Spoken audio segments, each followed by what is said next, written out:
Every time a client fell asleep, Harvey the chauffeur would quietly step out and open the client's trunk. He intended to steal some valuables, but discovered a box full of cash inside. After a brief hesitation, Harvey took only 2,000 euros. Yet this very decision would completely rewrite his life. After a 600-kilometer journey, Harvey finally delivered his passenger to the destination. A woman answered the door. She ignored Harvey and went straight upstairs with the client. 2 hours later, the client came out empty-handed. He paid Harvey 300 euros and drove away. Harvey didn't leave right away, unwilling to miss any money-making opportunity, so he rang the doorbell. Before the woman could ask, Harvey stated directly, "Your employee not only does poor work, he's also extremely careless." The woman instantly understood. She immediately went upstairs to check the accounts and found the amount in the box didn't match. When she saw Harvey again, Harvey revealed his true purpose. He said, "I don't know what business you're in, but I can guarantee two things. First, this business is definitely illegal. Second, I'm far more qualified for this job than that fat guy."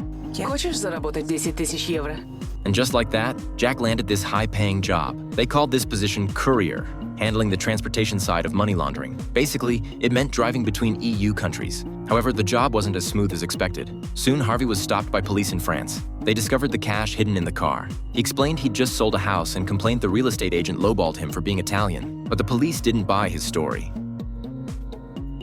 Seeing things going south, Harvey immediately said, "I suspect you're trying to rob me. I can call the consulate right now." Then this becomes an international incident. Not wanting trouble, the police let him go. Harvey returned safely to report back, only to discover those two officers were actually a test arranged by his boss. Clearly, he'd passed with flying colors. The thoughtful boss lady even suggested raising his salary to 20,000 euros. From then on, Harvey's work went smoothly every time. Not only did he have endless money, he also successfully won over the female boss. One day while watching TV, Harvey spotted a huge business opportunity. He knew the politician on TV often stayed at a nearby hotel, so he devised a crazy plan. After days of surveillance, Harvey finally caught this soon-to-be unlucky politician. While the man was out of his room, Harvey bribed a hotel employee with 5,000 euros to install cameras inside while he kept watch at the door. Shortly after, they watched the live feed together. Let's skip this part. It wasn't pretty. Then the employee said, "I don't know why you're doing this, but I'm certain of two things. First, what you're doing is definitely illegal. Second, I'm absolutely qualified to be your assistant." Harvey felt these words sounded familiar, so he recruited the employee. Back at the hotel, they politely visited the politician with the recording. The politician was moved by their sincerity and immediately agreed to introduce them to the bosses in his circle. These were exactly the target clients Harvey was seeking. With the politician's support,